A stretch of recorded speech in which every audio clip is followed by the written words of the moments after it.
Heroes and Icons. WTSN-CD, Evansville, Owensboro, Henderson. H&I Tri-State. Broke the story on local homestead tax credit fiasco. Expose the Evansville Redevelopment Commission excessive spending habits. Your community watchdog. CityCountyObserver.com is your online community newspaper dedicated to the progress of Evansville and Vanderburgh County. We're a nonpartisan publication providing insight into political issues and events that shape our community. We are a watchdog for you, the citizen. Check us out online, city-countyobserver.com. That's city-countyobserver.com.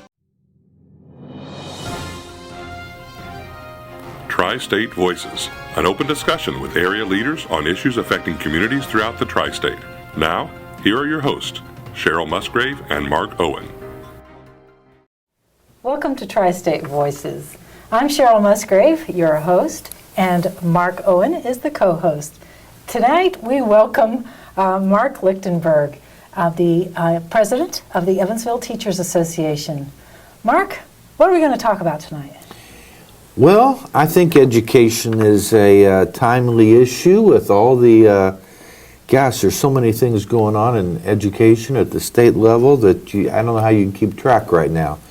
I know all you have to do is tune in and there's another picket line or rally at the State House or another hot controversy in the newspaper. You really can't keep up with all the educational challenges. Tell us about it. It is a real challenge to keep up with. It's almost like another full-time job for me to check in and make sure I know what's going on at the State House. Just this week there was a big education rally on Monday, on the 16th.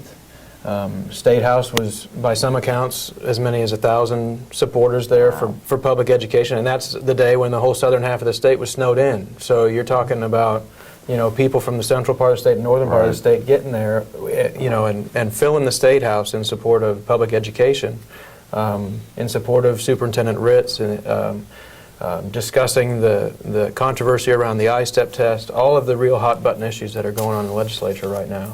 So you're from Evansville, and you're the president of the Teachers Association. Right. Tell us a little bit about yourself. Where are you from? I'm originally from St. Louis. That's where my family still lives. I started my teaching career in Illinois.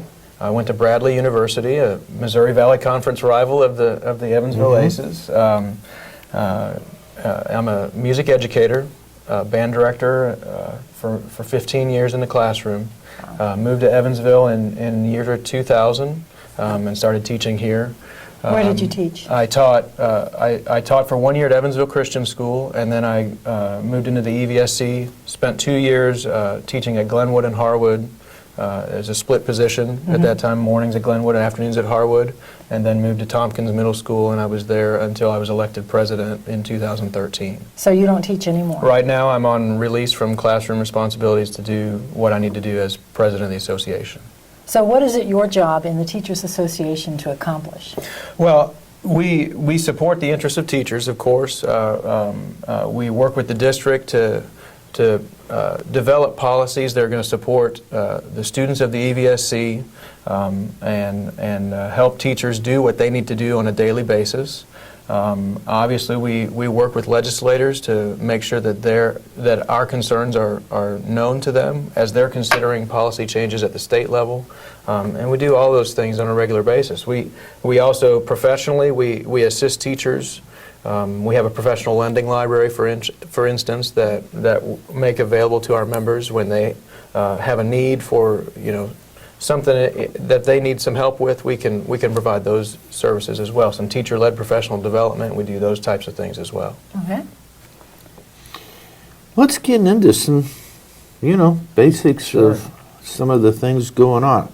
I guess the first question, and from my perspective, Cheryl, Glenda Ritz is elected as State Superintendent of Public Instruction, and almost immediately every step is made possible by the governor to limit her power and to really box her in and make her as ineffective as possible.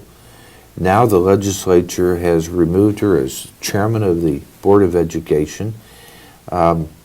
They haven't done that yet. Well, it soon will happen. Well, the And- board would vote, and if the board were to vote to remove her, but we're getting Well, but ahead of ourselves. the legislation has been enacted, I guess, or soon Did they will actually be. sign? Did it go through both houses? It's not today? through both houses I thought- yet. yeah, it went through the House. There's two versions. There's House Bill 1609, which was Okay. voted on a week or so ago. That was the House version of that bill, and that bill would have the state board elect its own chairperson effective in July, and that was approved through the House. 58 representatives voted for it, and then the balance voted against it. And that was a lot of Republicans voted against it too. If that's the number, 58 to something. Yeah, there were some So it's not Republican along party opposition. lines? That's right. Essentially, it's a party line. It is a every party Democrat line. voted against it. Yeah. And then there were some Republicans, and a similar measure, Senate Bill 1. Passed this week Okay. through the Senate. But they're different. The Senate Bill 1 is different. It also changes the makeup of the board, and there are some other changes as well. It takes away some of the appointments from the governor and gives, I believe, two appointments to the chairman of the House and 2 to the president of the Senate, and 4 to the governor. And it would be a 9-person state board under the Senate version of the bill. So the two differing bills means that it will go, if it passes, did it pass out of the It passed out of the Senate. So that yes. means it's going to go to a conference committee. It will, Right. yeah. And it'll be decided by a group of legislators as to what the final makeup is, and then be sent back. Right, and for I think that, votes. what you just said, Cheryl, is what is really concerning to me. If you set the education policy piece aside for a minute, you've got a couple of bills that essentially took the will of the voters and changed the responsibilities of a publicly elected official. Well, the legislators are publicly elected officials too. They are, but and they're hearing from folks. And let me just run through it. There was an Indianapolis Star article on the 18th, really super thing here. I'll quote it. And it said, "In the past 2 years, we've seen the walkout, the lawsuit, the dueling agendas, the endless arguments, the I-step debacles, the marathon meetings that resemble a forced march through Death Valley. Obviously, leadership isn't taking place here.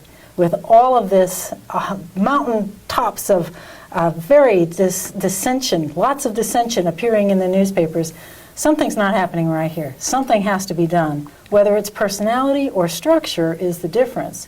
And from what I understand, this is not the very first time that it's come to the legislature to make a change. In fact, I think it's been over the past 10 years that they have talked about eliminating that particular office when the person who held that office was the same party as the governor. So I don't think we can lay this all at the doorstep of either Glenda Ritz or the Well, governor. but it's become almost from the point that she was elected, I think every effort's been made to either reduce or eliminate her role in public education. And you got to remember, she is the only Democratic statewide elected official. The other, I think that's an important point. candidates or the other office holders were all, elected as Republicans. She's the only Democrat. And now the effort's been made specifically by the governor and the legislature to limit her authority. There was obviously a reason the voters wanted to see a Democrat in that role. What do you think that reason was?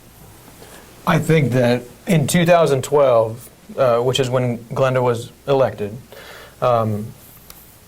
there was a outlash from the voters against the policies of Tony Bennett.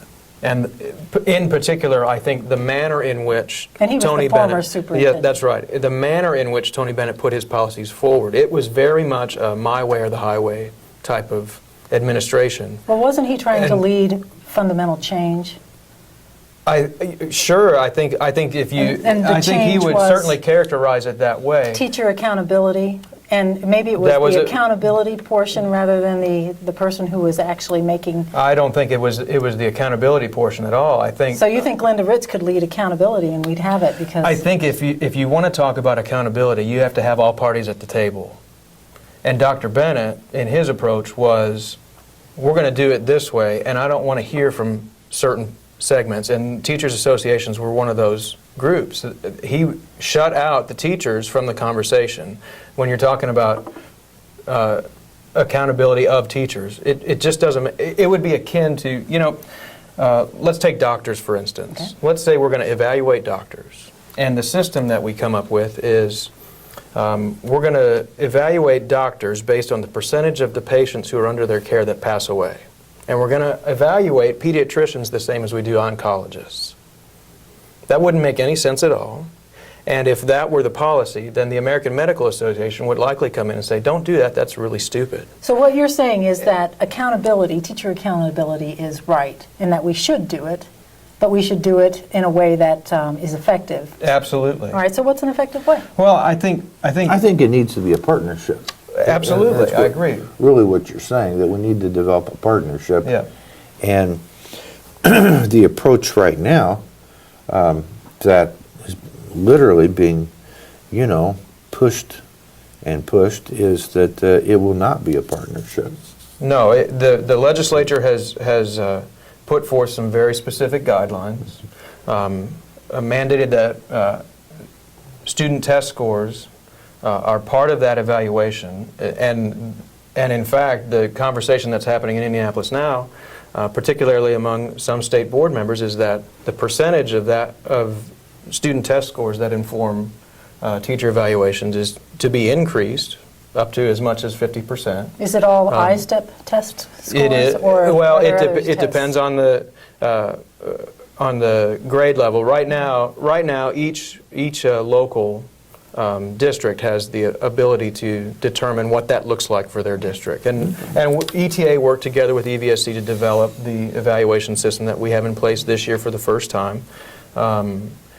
We worked together with the district to put that in place, and it was very much a collaborative effort here in Evansville. That hasn't been the case everywhere, and I think there's a move. In fact, at this last State Board of Education meeting, there was quite a bit of discussion of taking away some of the local ability to control what that looks like and have more strict guidelines from the state level on what that should look like. I've really got a question. What purpose does that serve? Is it if we're about improving education, we should be focused on student-centered kind of things. And a lot of the things that I see coming out of Indianapolis, a lot of the discussion, are adult-centered things. But what do you, I guess one of the questions is, I'm sorry, excuse me, what do you do with certain schools, and there are some in Evansville, that continuously fail? And that In fact, are most of the pretty obvious schools that they need inside improvement. the boundaries. What do we do? I would say that if you look at recent information, recent data on the schools in the EVSC, you'll see that we have far outpaced the growth, the progress from across the state. Even in our struggling schools, even the ones that are designated as F schools, you are seeing Great things progress. start to turn around quite a bit. Well, let me ask you then, how did we get there? How did we get to that low point from which we're making such great strides going up?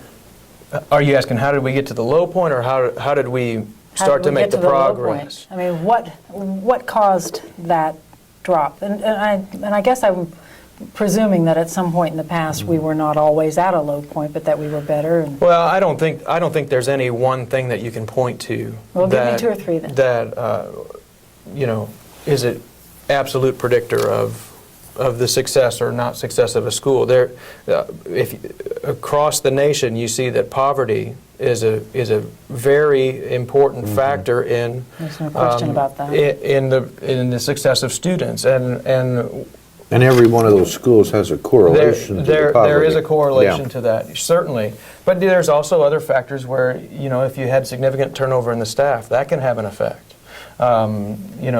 Those types of changes also can be contributing factors. Do we pay teachers more in a struggling school than we do in a performing school? Under the most recent collective bargaining agreement that was approved by the members and the district, there is an incentive for teachers who teach at more high poverty schools or schools that are struggling by some other measures, there is a financial incentive for them to continue in that school, because we agree with the district that keeping some consistency of teachers and staff in those schools can be a major step in the right direction towards Well, improving you mentioned that. poverty, and a quarter of our children, according to the Star, a quarter, 25% of our children are growing up in poverty. That's a major factor. Right. Poverty. What else? What else is contributing to? Our failing or failed. Well, why did we get to this point? Obviously, the schools had nothing to do with the fall of so many families and their children into poverty. Or did they? I mean, was that major socioeconomic factors and nothing to do with the school? Right. Probably. Well, I think it's a difficult question to answer, because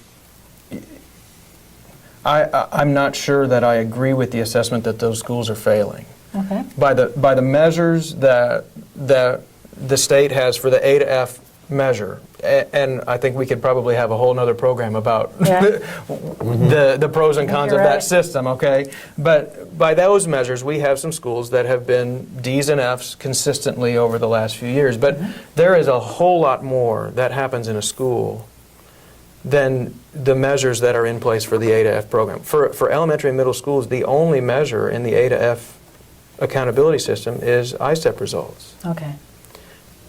And to me, that's just not a complete picture of what goes on in a school every day. Well, what would complete the picture then? If you want to get it down to a number, I don't know that there's a way to do that. Let me give you an example. Please. I think of a student that I had in my first year of teaching, that his brother was in the band at that school the year previous, and when I got there, he came to me and said, "Hey, listen, I've got a brother who's a really good drummer, but he doesn't know anything about music. Would you take him in the band?" And at that school, I had a very small band. I was happy to have anybody that had, I said, absolutely, bring him on.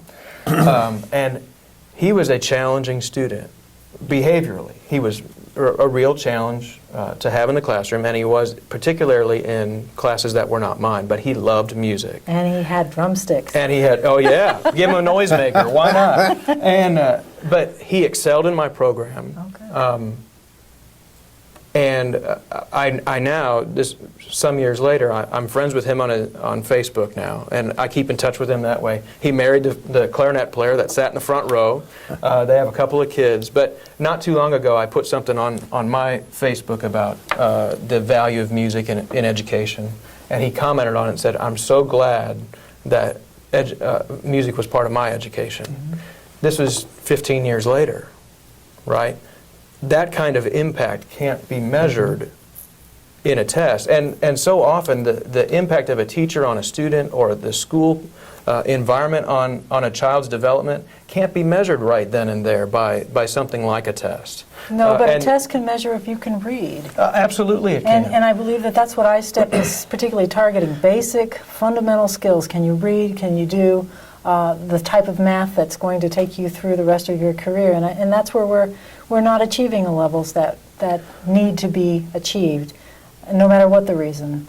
I guess what I would argue, though, is if that's the only measure we use to evaluate our schools or our teachers, then we're leaving out a really important part of what the educational system is designed to do. There absolutely is basic information, basic knowledge that we need every student that goes through our school system to know and understand by the time they leave the doors of the education system, without a doubt. I absolutely agree with that. But it's not the only thing that we do. Of course, and I think schools are about education, but they're about leadership and discipline and getting along and learning how to relate with each other. And there's a lot of factors that go into sending a child to school. And you can't grade those things. Right. I mean, you can grade the actual classes, but all of those things, I think, are part of school and are critical. That's a part of being in school. And the other thing I would say about assessment in general, if you look at how a teacher generally uses assessment, if we set aside the the standardized tests that like ISEP that we were talking about. If you look at how a teacher uses assessment in a classroom, they'll assess their students on what they've been teaching, and then they'll use that information to determine, well, I think I need to circle back around and cover some things again because the majority of my students aren't getting it yet, or this student needs some extra help in this. That's when assessment becomes valuable information. The way ISTEP is currently used with the A to F accountability system is you take a snapshot and that's how you judge a school, or that's how you judge a teacher. And I question the value that we're really getting from the assessment if that's the way that we're using. And the current ISTEPs will start on what, Wednesday, February? The window for testing opens on the 25th. 25th, and how many hours is that? Yeah, we've been reading so much about that. It depends on the grade level, but it's anywhere between, I believe, 9.5 and 12 hours, Is that depending at on the one grade sitting, level. or- No, that's spread out throughout the time. Throughout a week or 2 weeks? Well, they just changed the window.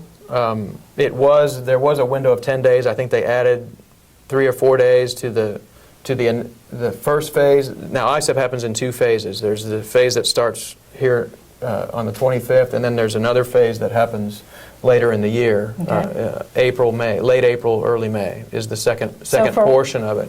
And I believe the time that you're hearing reported in the news is the entire thing. So it's in segments. And So the each, image we had of kids sitting there for 9 hours Right. taking a test, that's a completely false image. Right, It's yes. more like maybe an hour a day over a period. over a couple long weeks? period. A long- Yeah, okay. yeah.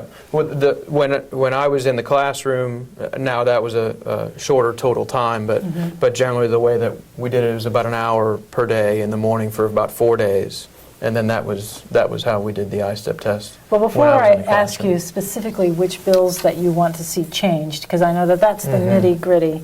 I know that this change in education started long before Tony Bennett, but that's probably the reasons why we're doing things today, the Mm-hmm. past 6-8 years.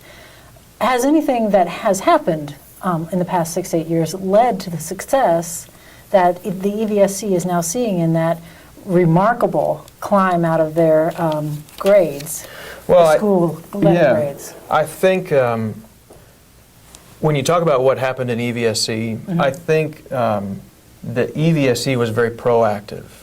Rather than wait for the state to say, this is what we need to do with turning our schools around, back in 2009, the EVSC, along with the ETA, worked on something called the equity schools. And it was at that time it identified three of the most struggling schools, used some metrics to identify which ones were really the most in-need schools, and worked together to put some interventions in place that we felt would help turn those schools around, and it worked. Evans is one of those schools, and Evans is an A school by the metrics in place right now. And they were not at that place in 2009. So, What did it take? What was poured into the school? the first premise was that we need to make sure that our teachers get the training that they need. Okay, teacher training. In order to turn the school around. And so it was very focused, and it wasn't a situation where we believe that this training is needed by every teacher in the EVSC Right. in order to be successful. you're in It this was situation, you need that. here are the circumstances that are in place at this school. We can target some training that we think will address that Okay. and put it in place. And that's the way that whole program kind of worked and was rolled out. And teachers were rewarded for putting that extra time in. They were paid with money. Yeah, they were paid for their time to do the training. They were, there was at that time there was the ability to extend the school year a little bit in those schools, and teachers were paid for the extra days and those kinds of things. And that was all part of the collaboration. Were there more together. resources given? I know that we spent over $100 million building new schools. Right. At that time, there was some stimulus money that was coming. Which doesn't coming do in anything from, for improving education. Sure. Well, actually, everybody did say it would improve education. I don't think brick and mortar does. I agree Brick and with mortar you, alone. but Brick and mortar alone. I would have rather isn't seen going the to change money. outcomes. I'd have rather seen the money go into more teachers and smaller classes, and to me that would have been a far better use of the money than the money on, fancy buildings. But Well, we're getting smaller classes all the time by the number of students who are accepting vouchers across the state and leaving the public well, if school we had system. time, that'd be a great comment. Oh, we got a couple of minutes here. Comment Tell us briefly about on that. the vouchers. I mean, to me, it seems like it's that it literally is a way to significantly hurt public education. Well, when you talk about you can't talk about vouchers without talking about school funding, because it has a direct effect. Essentially, what you have is you have a certain amount of money that's available for school funding. Right. I mean, and Right. simple math would tell Per you. child. Sure, and but simple math would tell you if you add entities that get to take a piece of that pie, then everybody's going to get a little less. Right. And so actually just the other day the funding, the first version of the new budget came out in the legislature, and there's it's a little bit too early to comment on what impact that's going to have with school funding. The governor's proposal was 2% in the first year and 1% in the second year increase in funding, remove the cap on vouchers. But it's good to hear of an increase in funding. It is. The governor's proposal was touted as a $200 million increase overall in school funding, but once you take out the extra dollars he wanted to give to charter schools and the removal of the cap on vouchers, $86.5 million of that $200 million got pulled away from traditional public schools. Well, we had a And- speaker at Rotary, the Catholic Diocese came just on Tuesday, and he mentioned that there were 1/3 of the students in the Catholic schools are being funded by vouchers. Now, whether those 1/3 those students are brand new or whether some of them qualified for vouchers, but 1/3, you can see a shift away from the public schools into the Catholic schools, none of which are failing, by the way. And I think that there's a contrast there that if we ever had you on another program, perhaps we can discuss. But I think the more that private schools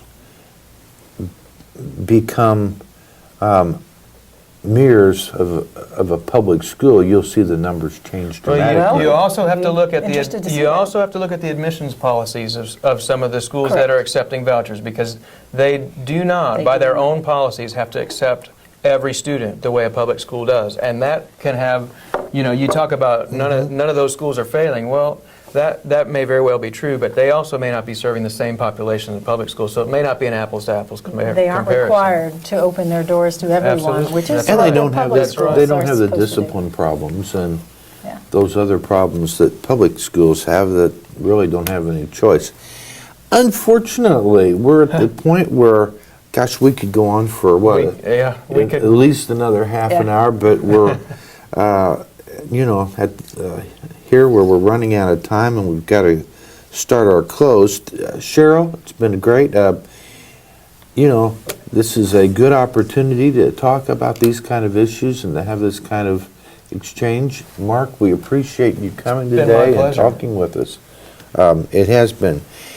We'd like to remind the viewers and thank them for joining us today. You can go to the Woods&Woods Law Office site, and they do have their YouTube videos on that site, and you can download, put it on your Facebook, and share it with your friends. It's a good way to give great exposure, and we'd like to thank again you for coming, and we Absolutely. welcome the opportunity to see you next week. Thank you very much.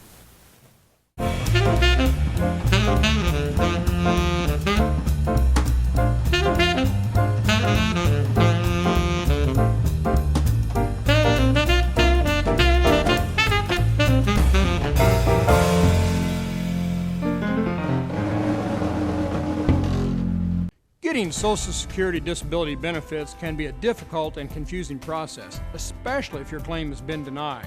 You need an experienced disability lawyer on your side. At Woods&Woods, we understand the system and how it works. If you can't work because of a disease, illness, or injury, let us work for you. If you have questions on how to get your Social Security disability benefits, call 1-800-544-2108. Woods&Woods, working for you.